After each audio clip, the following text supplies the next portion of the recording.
Les films domestiques ont été le principal moteur de la croissance des ventes de billets en 2019.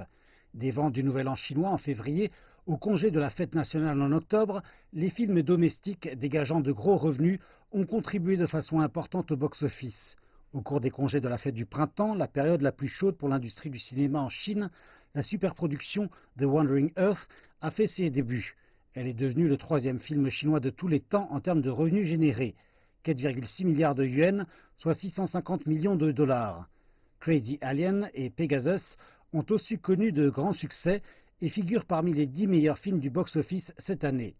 La saison estivale a vu le film d'animation Ne Zha battre tous les records dans la catégorie des films d'animation et est devenu le film d'animation chinois générant le plus de revenus. Se basant sur une légende populaire de 3000 ans de la mythologie chinoise, le film a généré 4,97 milliards de yuan, soit 710 millions de dollars, faisant de celui-ci le film le plus populaire de l'année et le deuxième film chinois générant le plus de revenus de l'histoire, juste derrière Warfare 2. Son succès impressionnant a aussi redonné de la confiance au secteur chinois de l'animation qui avait connu un déclin en termes de vente de billets ces dernières années. Trois autres films domestiques, My People, My Country, The Captain et The Climbers, ont permis de hisser le box-office pendant les congés de la fête nationale à 4,38 milliards de yuan, un record pour ces congés et une augmentation de 129% en glissement annuel.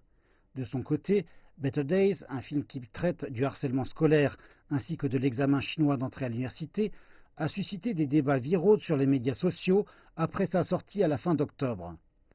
Parmi les 10 films les plus populaires en Chine cette année, 8 sont chinois, dégageant ensemble 22,6 milliards de yuan, soit 3,2 milliards de dollars au box-office.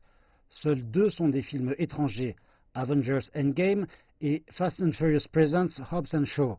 Cette année, un certain nombre de films d'art et d'essai sont aussi sortis, tels que So Long My Son et The Crossing. Ces films, bien qu'ils ne fassent pas partie des films faisant le plus d'argent cette année, ont néanmoins contribué à différentes nuances du marché chinois du film.